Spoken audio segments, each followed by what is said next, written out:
청산일이 원칙이다. 이렇게 보고 있어요. 자, 그러면 원칙이 있으면 또 뭐가 있어야 돼요?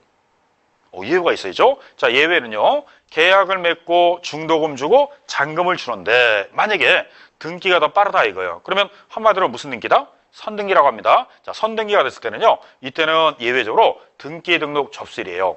항상 세법은 늦은 날이다, 빠른 날이다.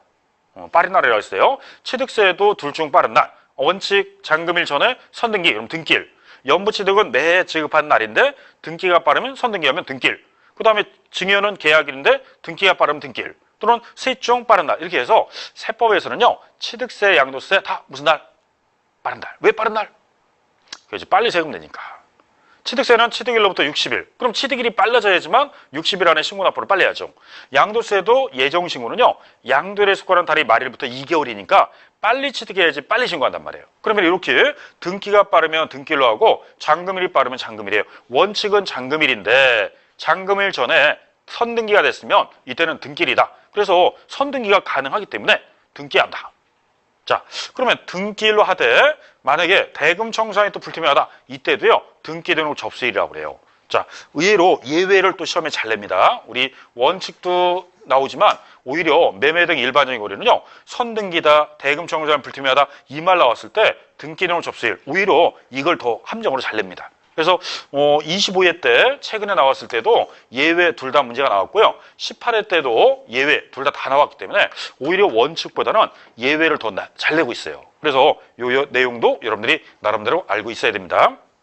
그래서 원칙은 매매는 대금 청산일 원칙이다. 다만 대금 청산 전에 선등기가 됐다든지 이렇게 대금 청산일이 불투명할 때는 등기 등록 접수일을 예외를 하겠다. 이렇게 나와 있습니다. 자, 그러면 유상으로 취득해서 유상으로 팔 때 요 날도 대금 청산일이 취득일. 대금 청산할 때 돈을 받은 날을 양도일. 그러면 내가 요거는 상대방한테 준 날이 취득일이고 요거는 돈을 받은 날이 양도일이 되기 때문에 그 날짜를 따져가지고 매매를 했으니까 보유기간이 몇 년이냐 그거 따져서 단 하루가 부족해도요 그거 약간의 혜택을 못 받을 수 있어요. 그래서 사서 판 날까지를 보유기간이라고 하는데 대금 청산일부터 대금 청산일 원칙이다. 다만 서로 합의해서 매도자 매수자가 선등기했다든지 대금 청산일 불투명할 때는 예외적으로 등기 등록 접수일을 따진다. 이렇게 나와 있습니다.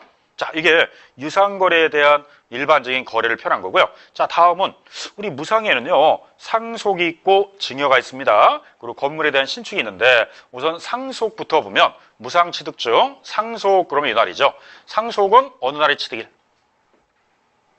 상속 개시일입니다. 상속은 무슨 날이 취득일이다? 상속 개시일. 그 다음에 유증, 유언에 대한 증여죠. 자, 유증은요, 상속 이외, 뭐 특정인에 대해서 유증을 할 수도 있고, 아니면 종교단체나 학교단체에다가 특정해서 유증할 수도 있고, 이렇게 합니다. 그러면 유언에 대한 증여, 유증은 어느 날? 이것도 상속 개시일입니다. 자, 유언에 의한 증여도요, 돌아가시고 난 다음에 유언장 공개하니까 결국은 사망 이후에 유언을 통해서 재산이 이전되니까 둘 다 상속 개시일이다. 그래서 취득세에서는 상속만 상속 개시일, 유증은 유증 개시일이라고 그랬는데 이 양도세는요, 상속에는 유증까지 다 포함하기 때문에 그냥 상속 개시일이다. 이렇게 표현합니다. 대신 증여. 증여는요, 증여 받은 날과 계약일 중 양도세는 증여 받은 날 이렇게 쓰고 취득세에서는 계약일이라고 써요. 그래서 이 증여가 좀 헷갈릴 수 있어요. 계약일은 취득세 쓰는 문장이고 양도세에서는 무슨 날이다? 증여 받은 날. 자, 이 날은 말 그대로 증여자와 수증자가 계약을 통해서 서면에 따라서 계약을 체결한 날이고요. 요 증여받은 날이라는 거는 실제 뭔가 인도받은 날 또는 등기부상 기록한 날을 증여받은 날 이렇게 표현합니다. 그래서 취득세에서 물어보면 증여는 계약일 이렇게 표현하고요. 그 다음에 양도세에서는 증여받은 날. 증여받은 날 중에서 등기를 요하는 부동산은 등기일이다 이렇게 생각하시면 돼요.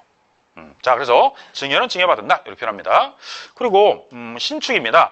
자기가 건설한 건축물은요. 자, 건축법에 따라서 처음에 건물을 착공 들어가죠. 착공 들어가서 이제 몇 년 동안에 이제 건물, 몇 개월 동안 건물을 지면 이제 완공이 돼요. 완공이 되면 사용승인서 교부일이라고 해서 건축법에서 사용승인서 교부를 해줍니다. 이 날이 취득일이라고 해요. 다만 사용승인서 교부일 전에 본인이 원해서 빨리 임시사용승인을 내달라 그러면 임시사용승인을 예외적으로 취득일로 하고요.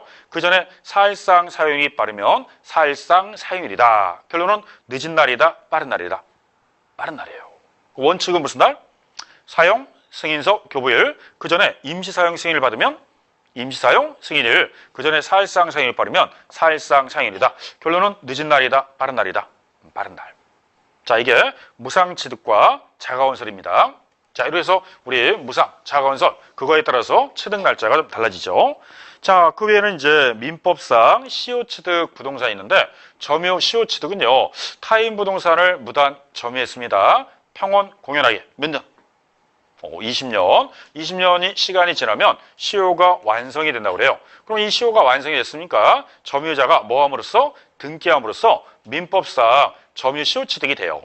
그러면 이때 점유자의 취득권을 인정했으니까 팔 수 있겠죠. 그럼 양도는 요 날이에요. 자, 이때 양도했으니까 취득 날짜를 알아야지만 차액을 구해서 세금을 부과합니다. 그러면 양도일이 요 날이다. 그럼 취득일이 언제일까요?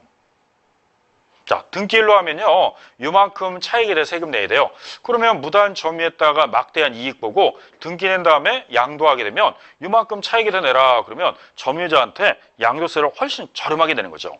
자, 그러면 요 등기날은 민법에서는 등기날을 취득일로 하는데 양도세에서는요, 점유 개시를 취득일로 해요. 그래서 여기부터 점유 당시부터 팔았을 때까지 이익 본 만큼을 양도세 부과하겠다. 이렇게 부과해야지만 합리적이지 등기일로 하지는 않습니다. 그래서 양도세에서는 어느 날 취득이냐 그러면 점유 개시일 이렇게 표현합니다. 그 다음에 시효가 완성일, 요 시효가 완성일은요, 취득세에 쓰는 말인데, 취득세에서는 요 딱 20년째가 되면 시효가 완성됐으니까 요 날 취득일로 하고, 양도세에서는 점유를 개시했을 때 취득일이고요, 민법에서는 등기일이라고 그래요. 자, 요거 왜 세 가지를 구분했느냐? 앞으로 세목과 민법하고요, 세법하고 좀 다르다는 뜻이에요. 그러면 세법에서는 무단 점유자가 팔았을 때 막대한 이익만큼 세금을 다 부과하기 위해서 맨 앞으로 소급해서 점유 개시일로부터 양도세는 취득일이 되고, 그 다음에 취득세에서는요, 무단 점유자가 점유했다고 취득한 게 아니라 20년 동안 소유자가 소유권 주장을 안 했을 때 딱 20년째 되면은 시효가 완성이 되기 때문에 취득일이 돼요. 그리고 여러분들 민법 시간에는요, 시효가 완성됐어도요, 등기를 하지 않으면 취득이 인정 안 되니까 등기하는 날 취득이 됩니다. 이렇게 세법과 그 다음에 취득세, 양도세 이렇게 법률마다 다 틀리기 때문에 잘 이해하셔야 돼요. 그럼 양도세에서 물어보냐, 취득세에서 물어보냐, 민법에서 물어보냐, 요거에 따라 답을 잘 정해줘야 돼요. 자, 18회 때는요, 민법상 점유 시효취득은 등기일이다 이 말이 틀렸습니다. 등기일이 아니라 점유 개시일 이렇게 나와야 돼요. 그래서 해석을 잘 해주셔야 됩니다. 자, 이게 점유 시효취득이에요. 자, 그 다음에 이제 우리 거기에 보면은 수용되는 경우 이렇게 나와 있고요. 수용은 이것도 셋 중 빠른 날인데, 수용은 이런 말 쓰네요. 공익사업을 위한 토지 등의 취득 및 보상에 관한 법률이나 그 밖의 법률에 따라 공익사업을 위하여 수용되는 경우에는 대금을 뭐한 날, 청산한 날, 이 청산한 날을 수용 개시일 또는 소유권 이전 등기 접수일 중 빠른 날로 한다. 결론은 셋 중 빠른 날이다 이렇게 나옵니다. 그러면 수용당하면 마지막 보상금을 받는 날을 무슨 날? 대금을 청산한 날이에요. 그 다음에 수용을 정한 날을 수용 개시일이라고 그래요. 그 다음에 소유권을 수용 측에다 넘겨준 날을 소유권 이전 등기 접수일인데 셋 중 빠른 날 이렇게 표현합니다. 자, 요 단서, 담안이 나와 있는데 요 담안은 2월 3일 날 신서된 거예요. 자, 담안. 소유권에 관한 소송으로 보상금이 공탁된 경우는 이게 무슨 말이냐면, 지금 땅을 수용하는데 이 땅이 지금 두 사람이 자기 거라고 공방이 붙었어요. 자, 그러면 법정에서 재판이 떨어져야 되는데 언제 이 결과가 나올지 모르니까 수용위원회에서는 이거를 기다렸다가 수용시킬 수 없으니까 일단 보상금을 법원에다 공탁해놔요. 그러면 두 사람 중에서 이긴 사람이 가져가라 이 뜻이에요. 자, 그래서 보상금을 공탁된 경우에는 소유권 관련 소송 판결 확정일로 한다 이렇게 나와 있습니다. 요거는 최근에 새로 신설된 건데 그게 수용할 때 보상금 문제 이렇게 나올 수 있기 때문에 그게 만들어진 겁니다.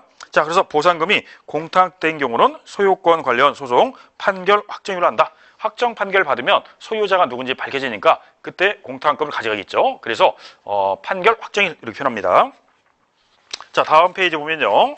이제 완성 또는 확정되지 아니한 자산 나와 있는데 한마디로 미완성, 미확정이라고 합니다. 자, 문장을 읽어보면 해당 자산의 대금을 청산한 날까지 그 목적물이 완성 또는 확정되지 아니한 경우에는 그 목적물이 완성 또는 확정된 날을 그 양도일 또는 취득일로 본다. 대표적인 게 건설 중인 아파트 분양 계획에 따라 잔금 청산일까지 해당 아파트가 완공되지 않은 경우가 이에 해당한다. 이렇게 나와 있습니다. 한마디로 미완성, 미확정인데 앞으로 여러분들이 완공되기, 그러니까 아파트를 분양받았는데 완성되기 전에 미리 대금을 청산했어도요, 원시 취득이 없는 상태에서는 승계 취득이 올 수가 없어요. 그러면 기다렸다가 완공이 되는 날 취득일로 보겠다 이 뜻입니다.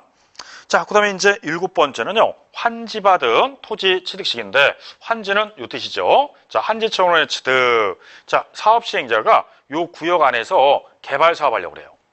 그러면 요 개발 사업 하되 여기에 땅을 갖고 있는